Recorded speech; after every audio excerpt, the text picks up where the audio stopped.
Hey, we're in New York City. I'm with Amy Wu, partner at Menlo Ventures. Amy, thanks so much for taking the time today. Thanks so much for being here this morning. So we are in New York City, which means I have to ask you a couple questions That sounds about your good. favorite things about New York. One, do you have a favorite coffee shop? I live in Williamsburg. We're in Williamsburg now, Yep. and my favorite coffee shop in the neighborhood is probably Partners, which is really close No by. way. Dude, I've been going to Partners like every single day this week, but the one Oh in West wow! Village. Okay, I just cool. came from Partners. Yeah, it's really good coffee. And then Ceremonia, I think, has the best breakfast burrito in the city. Wow. You should check that out. Are you from California originally, or where are you from? I'm actually, well, I was originally from Beijing, but I grew Yeah. up in Oregon, so Pacific Northwest. I was going to say Close. that the people on the West Coast have a very particular style of breakfast burrito. Do you think New York rivals West Coast breakfast burritos?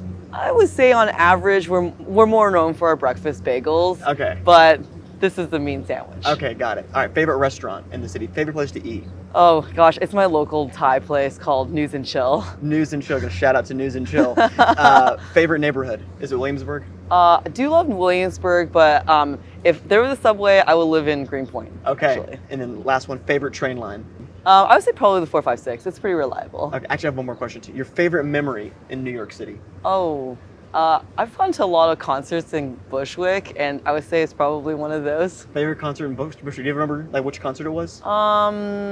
I don't. Okay, Yeah, it was too good of a time. got it. Amy, you've had a really impressive career with a resume from Inside Partners to Lightspeed to now being with Menlo Ventures. What's maybe one thing you've learned throughout your time at other venture firms that you've brought to Menlo Ventures? So I've been in venture for several years at this point, at a couple of at some really great firms, and I think that probably the main thing is just understanding like that companies are created on the back of just waves, right? Mm-hmm. Essentially like technology waves, changes in how people are doing things, for example, in consumer, technology like mobile that's going to unlock that, and so we're basically looking for the combination of the best, founders who are surfing these great waves. Mm-hmm. And when I think like, a wave does not manifest the way that the founder is like predicting it will. Yeah. That really restricts the outcomes like ultimately. What waves do you think we'll see in the consumer and gaming space in the next 5 years or so? I know you can't really predict the future, but what are you seeing in the future happen in that space? So in games, I think that two of them are, it's more like three. I think it's social, UGC, and also mobile. Okay. And because I think, and particularly starting with UGC content, you have Roblox and Minecraft, and now Epic Games UEFN platform, just commanding a lot of attention right now from players in terms of like concurrence. For example, UEFN has over 2 million concurrents. Probably 1.5 to 2 million at any given time. Wow. And Roblox has over 200 million active players. Yeah. It's a couple of things. Content is probably the most expensive part of game making. And so when you can actually democratize that and get millions of creators actually creating the games, it's like likely that instead of one team creating a hit, like you have that many creators, like the best games are going to surface to the top and offer a player a lot of options. And so I think that we will continue to see UGC both being embedded within existing games, like popular games, and I think we're going to see that in GTA, the next GTA game, for example. Yeah, are you excited about it? Yeah, I'm really excited about it. I grew up playing GTA, so Oh, really? Yeah, I'm pretty pumped about that. And also in net new platforms where the play format looks really different. What were your top new. 3 games playing when you were growing up? Let's see. That you I would played. say I played a lot of Left 4 Dead 2. Okay. I played a lot of Counter-Strike with my brother. Yeah. And yeah, a lot of GTA. I feel like those are all green flag games to play when you're growing up.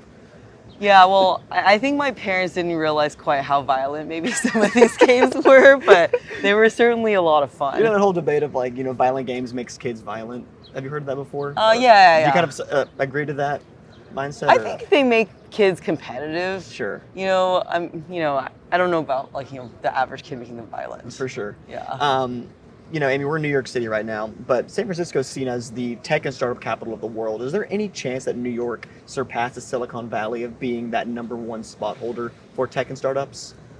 Well, it's interesting because I do think that we are seeing a lot of founders move from Silicon Valley to New York City because, I mean, it's kind of this is great quality of life here. We Yeah. can't deny that. It's super fun. There's something for everybody, and tech is only one part of it. So a lot of people's end customers are also based here. Yep.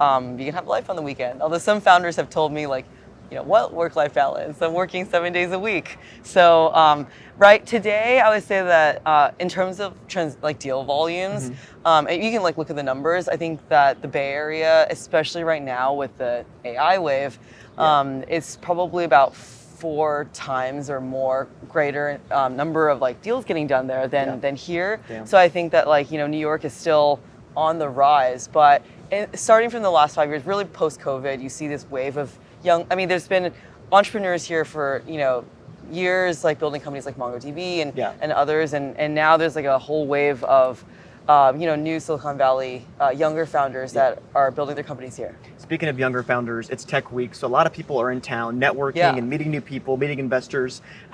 When you speak to your portfolio companies, how important is it to network? Because sometimes networking just sucks and it's not that fun. How important is it for a founder when they're first starting out to be networking often? I think a lot of times we see that they're doing that right before they start the company because they're meeting other founders in a particular space.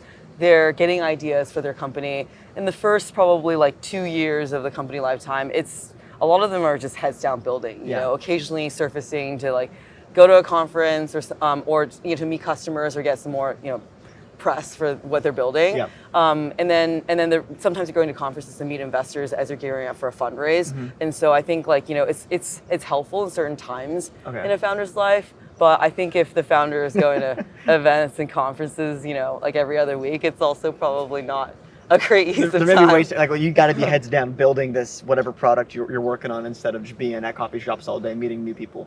Yeah, or at parties. Or at parties, yeah, more likely like that. But I think it's you can have fun and also just kind of meet really relevant and high quality people at the same time. So I know in the Bay in San Francisco, there's a lot of founders that are constantly going to events, but they are getting inspired by other founders in their space and learning from each other. And so we saw that in the last couple of years with AI. There are still hackathons going on every single night. Yeah. And so you see this great energy. And here as well, I think we could use even more of that activity that's inspiring new founders to enter the space, learn from each other, and then ultimately figure out, what problem do they want to go solve. Amy, you meet with a lot of founders, and I would imagine competitiveness is something you might look for in a founder. What are some other key traits you look for in that first meeting with a potential portfolio company? In the first meeting with a portfolio company. Or sorry, a future potential portfolio company. First meeting with a founder, I'm looking for a couple of things. One is just, this energy, Am I coming out of that meeting with both parties just super energized around a specific topic? Maybe because we've dug super deep into an area that we're both passionate about, that the founder's really passionate about. And then, I can really feel that the founder is just it's just kind of obsessed with the idea. Yeah. I get a ton of energy from that, and I learn a lot from these meetings. And so always is a great day when I have a meeting like that in the day. For sure. And I would imagine in these meetings too, you hear a lot of cliche phrases or words. What's something that you hear so often that kind of cringes you out now in these meetings with potential founders? If there is something. Let's see. I think it's around founders. Sometimes a founder will make a statement that sort of trivializes the difficulty of something going on in the industry or how incumbents have shaped the industry. So for example, I meet with a lot of companies in the creative AI space, and I had a meeting with a team where the founder says something like, we're going to completely replace Unity, they may actually in the long term, but I think having a perspective that's a little bit more nuanced around, why is Unity a game engine that's being used for so many developers would be I would have, I think, preferred to hear a little bit more nuance there in the path to completely making them redundant. For sure. Yeah. Last question, Amy. Around the conversation of AI, I feel like most question marks surrounding AI are around regulation, transparency, and trust right now. In the next 5 or 10 years, what are going to be some of those question marks that we're going to be wrestling with and dealing with in 2030? Yeah. To be honest, I actually think that will still be some big topics. Wow. We're just scratching the surface of that. It's one of the reasons why we invested in Anthropic. Yeah. And because they from the start, obviously was a huge focus, which is a big focus for enterprise companies and consumers alike. And I think longer term, these are the important questions. I think medium term, people right now are asking, okay, what are really the core problems that Gen AI is actually solving 10x better than anything else, right? I think that's where you're going to see the delta between more wrapper, like I think low retention companies versus truly generational companies being built.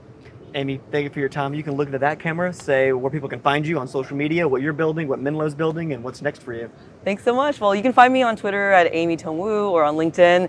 I'm a partner and lead consumer and games investments at Menlo Ventures. Menlo Ventures, we've been around for 47 years and we invest in early stage companies. Amy, thank you so much for your time. Thank you.